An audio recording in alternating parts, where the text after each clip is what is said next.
Learn plane control. Imagine you're in a box. Wall plane, side plane or wheel plane, ceiling plane or horizontal plane. Understanding the difference between these different planes and being able to control them and spin in them when you want to is very, very important.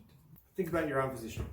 Forwards, to the side, to the side. Okay? Also up and down. Here is a helix half wing from your hand to your shoulder. Start in this position here. It will lead from your little finger side, roll over the top of your arm, catch on your shoulder, rolling in, spinning in the counterclockwise direction. So up, catch. The exact same move, hold that to the side of your body. The only thing that's changing is this position of your body. Right, exact same thing again, except your hand is in the cross side. Cross it. Done. Those are three completely different tricks, right? Even though they look or they seem exactly the same, they are very, very different. You need to know the difference between helix with roll. If you do something out here, you're losing a bit of an element of the helix side and a bit of an element of the counter roll.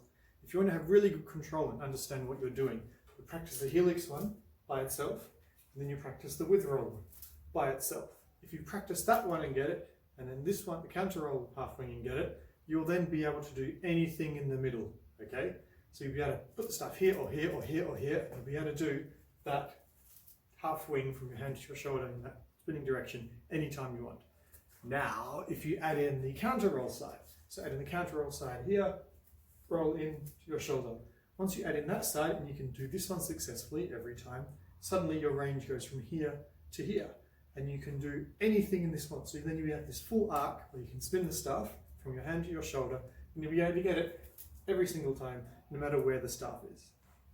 Same principle, different trick, out to the side of your body, helix to the shoulder, front of the body, with roll to the shoulder, another half wing. So if you can nail this one, and you can nail the front one, then you'll be able to automatically do the same trick, or the same pathway, but anywhere in this range here. If you then try the same trick on the opposite side of your body, suddenly you get from here to here to here. Now you get behind the body, and you'll be able to get to do the entire range of motion of that arm. Your contact staff will be cleaner and prettier and more elegant, and everyone will definitely want to watch you more.